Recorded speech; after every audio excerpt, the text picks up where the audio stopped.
ಧರ್ಮಸ್ಥಳದ ವಿರುದ್ಧ ಅಪಪ್ರಚಾರಕ್ಕೆ ವಿದೇಶಿ ಹಣ ಬಳಕೆ ಆರೋಪ ಇದೆಯಲ್ಲ, ಈ ವಿಚಾರವಾಗಿ ಪ್ರಾಥಮಿಕ ಮಾಹಿತಿಯನ್ನು ಸಂಗ್ರಹ ಮಾಡಲಿಕ್ಕೆ ಜಾರಿ ನಿರ್ದೇಶನಾಲಯ ಮುಂದಾಗ್ತಾ ಇದೆ. ಯೂಟ್ಯೂಬರ್ಗಳು ಮತ್ತು ಹೋರಾಟಗಾರರಿದ್ದಾರಲ್ಲ, ಅವರ ಖಾತೆಗಳನ್ನು, ಬ್ಯಾಂಕ್ ಖಾತೆಗಳನ್ನು ಪರಿಶೀಲನೆ ಮಾಡಲಿಕ್ಕೆ ಮುಂದಾಗ್ತಾ ಇದೆ.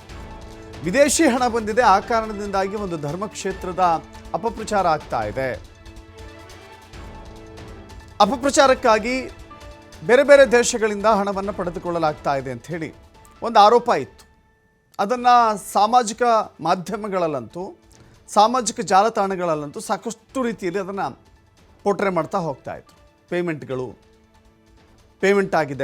ಆಗಿದೆ ಅಂಥೇಳಿ, ಎರಡೂ ಕಡೆಗಳಲ್ಲೂ ಕೂಡ ಪೇಮೆಂಟ್ ಆಗಿದೆ ಅಂಥೇಳಿ ಮಾತುಗಳನ್ನು ಹೇಳ್ತಾ ಇದ್ರು.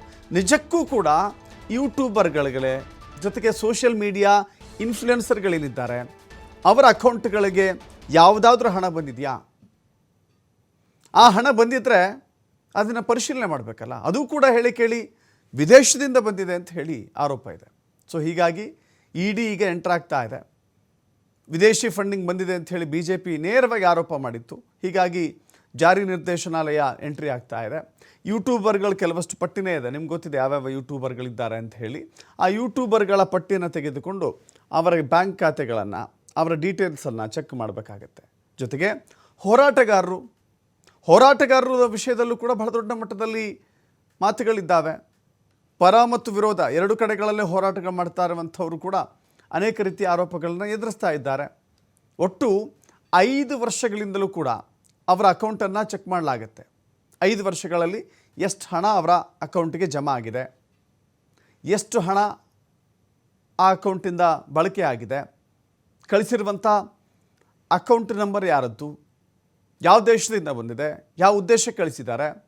ಬೇರೆ ದೇಶದ ಜೊತೆ ವ್ಯವಹಾರ ಮಾಡಬಾರ್ದು ಅಂತೇನಿಲ್ಲ, ಆದರೆ ಆ ವ್ಯವಹಾರ ಏನು ಅನ್ನೋದು ಗೊತ್ತಾಗಬೇಕಲ್ಲ. ಸುಮ್ಮನೆ ಕೋಟ್ಯಂತರ ರೂಪಾಯಿ ಒಂದು ಅಕೌಂಟ್ನಿಂದ ಬಂದು ಬೀಳುತ್ತೆ ಅಂತ ಹೇಳಿದ್ರೆ ಸಾಧ್ಯವಿಲ್ಲ.